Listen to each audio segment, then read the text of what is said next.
খুব সুন্দর একটা ম্যাচ দেখলাম এনসিএল টি-20 টুর্নামেন্টের লাস্ট যে কোয়ালিফায়ারটা আজকে হলো। খুবই টান উত্তেজনাপূর্ণ এবং হাই স্কোরিং ম্যাচ। অনেক দিন পরে মাঠে একটা ভালো ম্যাচ আমি মনে করে দেখেছি। এই টুর্নামেন্টে অনেকগুলো ভালো ম্যাচই হয়েছে, তো আজকে ম্যাচটা এক্সেপশনালি ভালো হয়েছে, বিশেষ করে আজকে যেহেতু ফাইনাল যাওয়ার। এবং আমি কনগ্রেচুলেশন জানাই রংপুর টিমকে। তারা সেকেন্ড টাইম এই বছরও আবার ফাইনাল উঠলো। তাদের জন্য বেস্ট হয়েছে, নেক্সট ফাইনাল খেলা যাতে ভালো করে। আর চট্টগ্রাম অনেক ভালো খেলেছে এবং শেষ মুহূর্তে চট্টগ্রামের জয়ের একটা সম্ভাবনা দেখা দিয়েছিল, বাট বেড লাক।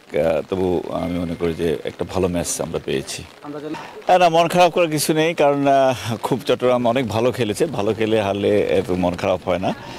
বাট আমি যেটা মনে করি যে এই এনসিএল টুর্নামেন্টটাই এটা একটা সাকসেসের একটা বড় একটা নজির হয়ে থাকলো, এবং আমরা নেক্সট ফাইনাল খেলাটা আরও অনেক ভালো একটা ম্যাচ হবে এই আশা করছি, কারণ দুইটা ভালো টিম ফাইনালে উঠেছে এবং এইখানে অনেক ভালো ভালো প্লেয়ার আছে যেগুলো বাংলাদেশ রিপ্রেজেন্ট করে সবসময়।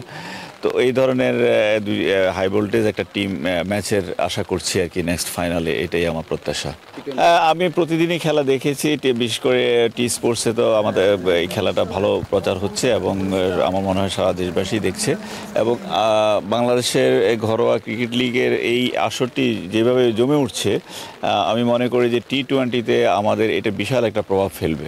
সামনে আমাদের বিপিএল আছে, এখানে আমাদের অনেক প্লেয়ার আমি আশা করছি এই টুর্নামেন্ট থেকে যারা এখানে চান্স পাওয়ার সম্ভাবনা রয়েছে, এবং আমাদের নেক্সট ন্যাশনাল টিমও খেলবে। তো আমরা আল ওয়াফা ইসলামী ব্যাংক এই টুর্নামেন্টের পিছনে আসলে মূলত আছি এই দেশের ক্রিকেট উন্নয়নের জন্য।